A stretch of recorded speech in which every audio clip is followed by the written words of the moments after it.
So Andile, thank you so much for joining us today. So let's look back at 2004. It was initially a deal that was at around 380 million rand. Tell us about the structure of the deal back in 2004.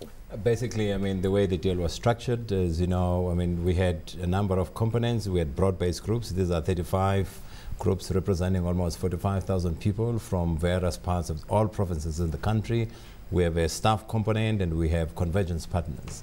And the way in which it was structured, it was, a combination of a small equity that was put in and then an end-in model that had to be end-in over the 7-year period. You extended that period from 5 years to 7 years. Yes, it was 5 to 7 years. Yeah. I mean, basically, and we had to achieve certain targets. We had to there was a hurdle rate that was, structured at the time, some growth that had to be achieved and some transformation issues that have to be achieved, both growth regionally in terms of the continent and growth in the South African environment. So a number of those things have been met, and basically that's where we sit today. And the most important thing, we are continuing to invest in the company. We are not exiting as broad-based groups and convergence partners because of the good story that the company has, because of our confidence in the business, and because of the growth that we see in the African continent and the business going forward. You, of course, play two roles here. You've been leading the BEE Consortium, and you're also head of Dimension Data Middle East and Africa. You're also invested in this.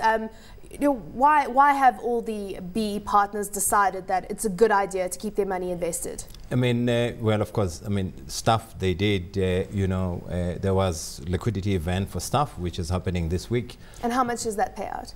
It's part of this, and the broad-based groups are remaining. And because of the nature and the structure of these groups, people feel that they want to really see dividends going forward. This is an unencumbered equity now in the company, and these broad-based groups, they believe that it's important for them to continue to invest in the business because that's almost in the interests of their beneficiaries going forward. So for us, as I've said, with cloud computing, and all the new technologies that we see, there's no reason at all. And where the strategy of the business is, there's no reason at all for us to exit. We are continuing. With the BEE having now a 25% stake in Dimension Data Middle East and Africa, that correct? It's just over 20%. Just over that. What have the benefits been to Data? The benefits have been enormous. I think, as you know, from about 2004, we now, black people constitutes over 52% of the staff of the group. And we have increased our presence in Africa from about 9 countries to now over 20 countries. And there has been a lot of growth, in the business, and the participation and the involvement of black men and women in various managerial positions over the last few years. So there has been a lot of benefit. We see that benefit in the way in which we trade, in the profitability of the company, and in the way in which top line has grown over the last few years or so. So, of course, now you're under Japan NTT, yes. And so we don't get to speak to you as often about the numbers, but tell us about the company right now and what the growth prospects are for you as we head into a new year. Well, not quite a new year, I'm jumping the gun a little bit, but 2013 is looming. Yeah, this is our last month of the financial year. As you know, Dimension Data was in 2010, October was acquired by NTT. And, it's a great story. NTT is the second largest telco in the world with revenues of $100 billion. And I think it's exciting for us to be part of this global giant.